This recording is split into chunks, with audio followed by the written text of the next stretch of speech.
ഇവിടെ ഇങ്ങനെ ഒരു യോഗം കൂടുമ്പോൾ ദേശീയ പ്ലീനത്തിൽ ചർച്ച ചെയ്യപ്പെടുന്നു.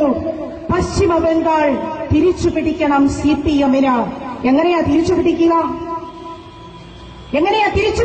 ഭീകരമായിട്ടുള്ള പ്രശ്നങ്ങൾ സൃഷ്ടിച്ചു. രാജ്യത്തെ പശ്ചിമ ബംഗാളിലെ ജനതയെ മുച്ചോടെ മുടിച്ചു. ജനങ്ങളുടെ പ്രശ്നങ്ങളിൽ നിന്നും മാറി നിന്നു. കർഷകന്റെ നിലവിളി കേട്ടു. ഫാക്ടറികൾ അടച്ചുപൂട്ടി.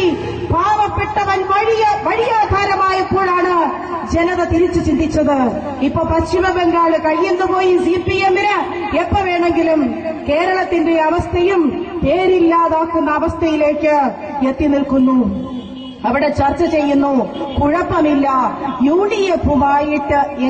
യുഡിഎഫുമായിട്ട് ഒരുമിച്ച് നിന്നിട്ടെങ്കിലും പശ്ചിമ ബംഗാൾ പിടിക്കണമെന്ന് ഇന്നലെ നടന്ന പ്ലീനത്തിൽ ചർച്ച ചെയ്യുന്നു. ഇവിടെ കേരളം എങ്ങനെ പിടിച്ചെടുക്കാമെന്ന് സംഘപരിവാർ സംഘടന എവിടെയാണ് മതതീവ്രവാദം, മതരോക്ഷം കുത്തിവെക്കാം?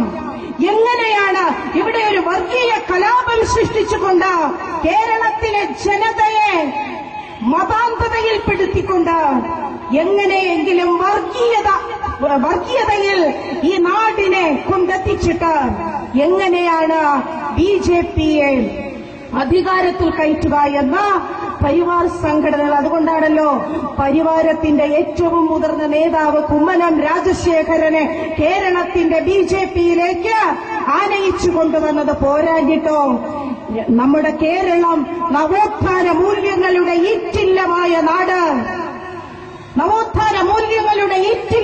നാട്, വക്കം മൗലവിയെയും ശ്രീനാരായണ ഗുരുദേവനെയും അയ്യങ്കാളിയെയും പെറ്റിട്ട നാട്. ഈ നാട്ടിൽ വർഗീയ വിഷത്തിന്റെ ആ ചൂര് നമുക്ക് ഇപ്പോൾ കുറെ നാളുകളായി ഏറ്റുകൊണ്ടിരിക്കുന്നു. എന്താണ്?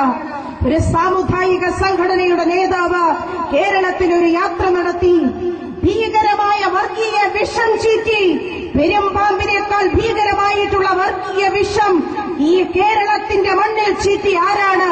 അരുതേ, ഒരു ഉറുമ്പിന് പോലും പീഡ വരുത്തരുതേ എന്ന് പറഞ്ഞ ആ മഹാമനുഷ്യന്റെ പേരിൽ, ശ്രീനാരായണ ഗുരുവിന്റെ പേരിൽ, മതമേതായാലും മനുഷ്യൻ നന്നായാൽ മതി എന്ന ആ മഹത് വചനത്തിനെ ചവിട്ടിമെതിച്ചുകൊണ്ട് ആദ്യം ചെയ്തതെന്താണ്? ശിവഗിരിയുടെ മണ്ണിൽ ഒരു വർഗീയവാദിയെ, ഒരു വംശഹത്യാ വീരനെ കൊണ്ടുവന്നിറക്കി. രണ്ടുപേര് അമിത്ഷായും ശ്രീ നരേന്ദ്രമോദിയും വന്നിറങ്ങി ആ മണ്ണിന്റെ പാവനതയെ നശിപ്പിച്ചു. തുടർന്ന് ഒരുപാട് നവോത്ഥാന മൂല്യങ്ങൾ ഏറ്റുവാങ്ങിയ കൊല്ലത്തിന്റെ മണ്ണിൽ വീണ്ടും അത് തന്നെ സംഭവിച്ചു. എവിടെയൊക്കെ വെള്ളാപ്പള്ളി രാഷ്ട്രീയ പാർട്ടി ഉണ്ടാക്കുന്നതിന്റെ ഭാഗമായി യാത്ര ചെയ്തുവോ അവിടെ ഒക്കെയും വർഗീയ വിഷം മാത്രം അദ്ദേഹം ചീറ്റി. ഒടുവിലാണ് മാൻഹോളിന്റെ ആഴങ്ങളിലേക്ക് ഇറങ്ങിപ്പോയ ഒരു മനുഷ്യസ്നേഹി, നൌഷാദ് എന്നാണ് അവന്റെ പേര്.